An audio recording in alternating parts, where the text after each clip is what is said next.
Bula, Adelaide, Talofa and Welcome to Season 6, Episode 9 of Breakfast Bites by TEIVOVOsports.com. A wrap of Pasifika People's sports news on a beautifully bright, sunny and warm Sunday morning, 9 July 2023. Coming to you with tons of hanisi from the 180th meridian in the middle of the Pacific Ocean. In netball, the Adelaide Thunderbirds are the 2023 Australian Super Netball champions after claiming a thrilling extra time 60-59 win over the New South Wales Swifts. English import Eleanor Cardwell stood tall in the thrilling final 5 minutes and was named MVP last night. While it's heartbreak for the Swifts as they sought their third Super Netball crown, it's pure elation for the Thunderbirds as players and staff were left in tears on the sidelines. In rugby, Marika Koroibete flew down the left wing to put Australia into a surprise 5-0 lead in the 8th minute, but the visitors were on the back foot for pretty much the entire game after that. Curtly Arends continued his free-scoring start to international rugby with his 8th, 9th and 10th tries in only his 8th test among South Africa's 6 straight tries as the world champions steamrolled Australia 43-12 in the opening round of the Rugby Championship overnight. The win was also a victory for South Africa's strength in depth ahead of its Rugby World Cup title defense this year, as coach Jacques Nienaber didn't even use a string of his first-choice players, preferring to instead send them to New Zealand early to prepare for a test against the All Blacks next Saturday in Auckland. Meanwhile, in Mendoza, Argentina this morning, the All Blacks trashed Los Pumas 41-12 with all their stars scoring. Dane Coles, Adi Savea, Jordy Barrett, Rico Ioane, Aaron Smith, plus debutant Emoni Narawa. In Rugby League, we're just finding ways to get people who aren't even on the field to make big decisions. The live decision was what it was, but for whatever reason, we want to look at it again and again and again, slow it down and manufacture an opinion and send a bloke into the sin bin. South Sydney coach Jason Demetru perfectly articulates every coach's frustration with the bunker and the TMOs. For the record, the Bulldogs beat Souths 36-32 at Accor last night. Meanwhile, at Combank Stadium, the New Zealand Warriors spanked the Eels 46-10, bringing Parramatta's 5-game winning streak to a grinding halt, with Sean Johnson nailing 7 of 8 conversions.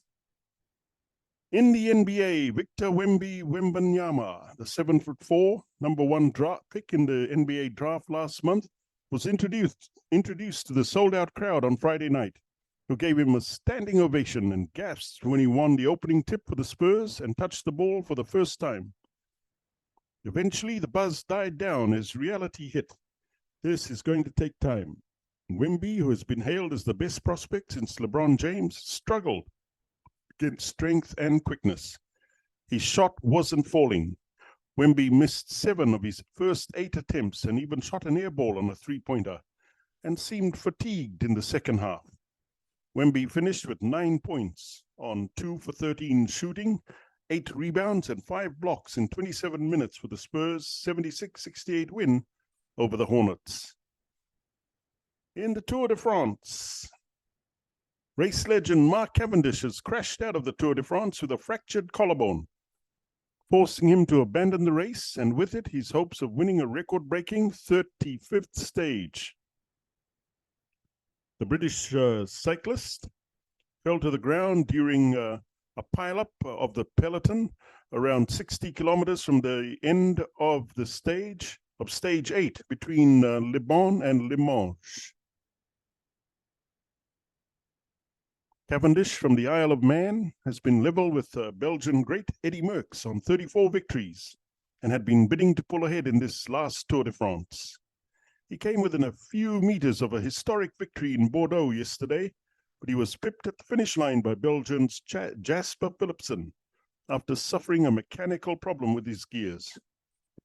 No change at the front of the overall Tour de France race, with Denmark's defending champion Jonas Vingegaard still leading Slovenian star Tadej Pogacar. In sports biz, Brazilia's pro soccer clubs are getting a massive financial boost from New York-based Serengeti Asset Management and Brazil's Life Capital Partners, jointly purchasing a 20% stake in the commercial rights of most clubs in Liga Forte football. The 50-year deal values their stake at about US $500 million. Will see the investment firms pursuing larger international media rights. Despite Brazil's 5 World Cup titles, 9 Copa America championships, and a legacy burnished by international superstars such as Pelé and Neymar, Brazil pro soccer has lagged far behind top European pro leagues such as the Premier League and La Liga, in part due to significant financial imbalances between individual clubs. And in boxing, Francis Ngannou versus Tyson Fury looks to be a done deal, according to a report quoting multiple sources. The crossover fight is expected to be announced very soon. The Gypsy King also hinted earlier this week at a location with big money coming from the Middle East. We've had a lot of offers from the Middle East, and at the moment, to host that fight over the summer, Fury said on a podcast.